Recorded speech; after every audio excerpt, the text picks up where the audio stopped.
जय श्री कृष्ण। आप सभी का हार्दिक स्वागत है। आइए शुरू करते हैं श्रीमद् भगवत गीता का 8वां अध्याय अक्षर ब्रह्म योग। इस प्रकार भगवान के वचनों को न समझकर अर्जुन बोले, हे पुरुषोत्तम, जिसका वर्णन आपने किया वह ब्रह्म क्या है, अध्यात्म क्या है, कर्म क्या है, अधिभूत नाम से क्या कहा गया है, अधिदैव क्या है। हे मधुसूदन, यह अधियज्ञ कौन है और वह इस शरीर में कैसे है, और युक्त चित्त वाले पुरुषों द्वारा अंत समय में आप किस प्रकार जानने में आते हो। इस प्रकार अर्जुन के प्रश्न करने पर श्री कृष्ण भगवान बोले, हे अर्जुन, परम अक्षर अर्थात जिसका कभी नाश न हो ऐसा परमात्मा तो ब्रह्म है, और अपनी आत्मा के स्वरूप को जानना ही अध्यात्म है, तथा भूतों के भाव को उत्पन्न करने वाला जो त्याग है वह कर्म है। उत्पत्ति और विनाश वाले सब पदार्थ अधिभूत हैं, और जिसका कभी नाश नहीं होता वह अधिदैव है। और हे देहधारियों में श्रेष्ठ अर्जुन, इस शरीर में मैं वासुदेव ही अंतर्यामी रूप से अधियज्ञ हूँ, और जो मनुष्य अपने अंतिम समय में मुझे स्मरण करता हुआ शरीर त्यागता है वह मेरे साक्षात स्वरूप को प्राप्त होता है, इसमें कुछ भी संदेह नहीं है। श्री कृष्ण आगे कहते हैं कि हे कुंती पुत्र अर्जुन, यह मनुष्य अंत काल में जिस जिस भी भाव को स्मरण करता हुआ शरीर त्यागता है उसको वही प्राप्त होता है, क्योंकि वह सदा उसी भाव का चिंतन करता है। इसलिए हे अर्जुन, तू हर समय मेरा स्मरण कर और युद्ध भी कर। इस प्रकार मेरे में अर्पण किए हुए मन और बुद्धि से युक्त मुझे ही प्राप्त होगा। श्री कृष्ण आगे अर्जुन को समझाते हुए कहते हैं, हे पार्थ, योग आसान नहीं है, उसका अभ्यास करना पड़ता है, और अभ्यास करते समय यह भी ध्यान रखना पड़ता है कि हमारा मन किसी दूसरी तरफ ना जाए। इस प्रकार अभ्यास करता हुआ पुरुष परमेश्वर को ही प्राप्त होता है। हे अर्जुन, वेद के जानने वाले विद्वान जिस सच्चिदानंद घन परम पद को ओंकार नाम से कहते हैं, और आसक्ति रहित प्रयत्नशील महात्मा जन जिसमें प्रवेश करते हैं, तथा जिस परम पद को चाहने वाले ब्रह्मचर्य का आचरण करते हैं, उस परम पद को मैं तुझे कहूँगा।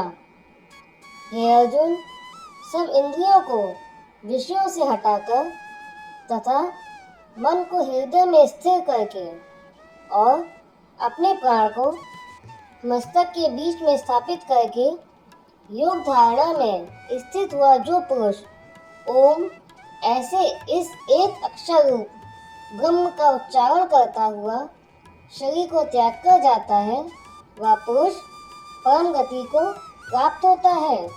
हे अर्जुन, जो पुरुष सदा मेरा ही स्मरण करता है उसे मैं सहज ही प्राप्त हो जाता हूँ। ऐसे परम सिद्धि को प्राप्त हुए महात्मा जन मुझे प्राप्त होकर दुखों के घर एवं क्षण भंगुर पुनर्जन्म को प्राप्त नहीं होते हैं, क्योंकि मैं कालातीत हूँ। हे अर्जुन, ब्रह्मा का जो एक दिन है उसको 1000 चतुर्युग वाला, और रात्रि को भी 1000 चतुर्युग वाला जो पुरुष तत्व से जानते हैं, वे योगी जन काल के तत्व को जानते हैं। इसलिए वे यह भी जानते हैं कि जब ब्रह्मा का दिन होता है सारी दुनिया अस्तित्व में आ जाती है, और ब्रह्मा की रात होते ही वापस ब्रह्मा में विलीन हो जाती है। हे अर्जुन, इस प्रकार ब्रह्मा के 100 वर्ष पूर्ण होने से अपने लोक सहित ब्रह्मा भी शांत हो जाते हैं, परंतु उस अव्यक्त से भी परे जो सनातन अव्यक्त भाव है, वह सच्चिदानंद घन पूर्ण ब्रह्म परमात्मा सब भूतों के नष्ट होने पर भी नष्ट नहीं होता है। ये जो अव्यक्त है, इसे ही अक्षर कहा गया है। इसी अक्षर नामक अव्यक्त भाव को परम गति कहते हैं। इसी सनातन अव्यक्त भाव को प्राप्त होकर मनुष्य वापस नहीं आते, वही मेरा परम धाम है। और हे अर्जुन, जिस काल में सूर्य चमक रहा हो, ज्योतिर्मय अग्नि जल रही हो, शुक्ल पक्ष का चांद बढ़ रहा हो, उत्तरायण का सुंदर आकाश हो, ऐसे काल में देह त्यागने वाले को ब्रह्म मिलता है, अर्थात उनका पुनर्जन्म नहीं होता। और जिस मार्ग में यज्ञ की अग्नि तो हो और धुएं से ढकी हो, तथा रात का समय हो तथा कृष्ण पक्ष का चंद्रमा क्षीण हो रहा हो और दक्षिणायन के 6 महीने हो, उस मार्ग में देह त्यागने वाला सकाम कर्मयोगी पुनर्जन्म लेता है। क्योंकि जगत के यह 2 प्रकार हैं, शुक्ल पक्ष और कृष्ण पक्ष, अर्थात एक में चंद्रमा बढ़ता है और दूसरे में चंद्रमा घटता है।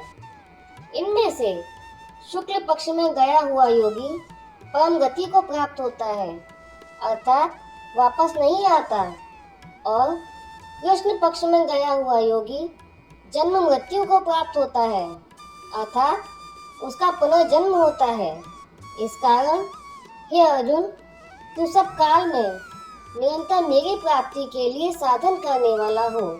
क्योंकि जो योगी पुरुष इस रहस्य के तत्व को जान जाते हैं, वो वेदों के पढ़ने तथा यज्ञ, तप और दान आदि के करने में जो पुण्य फल कहा जाता है, उन सबसे भी आगे निकल जाते हैं और सनातन परम पद को प्राप्त होते हैं। यहाँ श्रीमद् भगवद गीता का श्री कृष्ण और अर्जुन के संवाद में अक्षर ब्रह्म योग नामक 8वां अध्याय समाप्त होता है। आपको हमारा ये वीडियो कैसा लगा, कमेंट करके ज़रूर बताएं। जल्दी मिलते हैं अगले अध्याय के साथ। तब तक राधे राधे।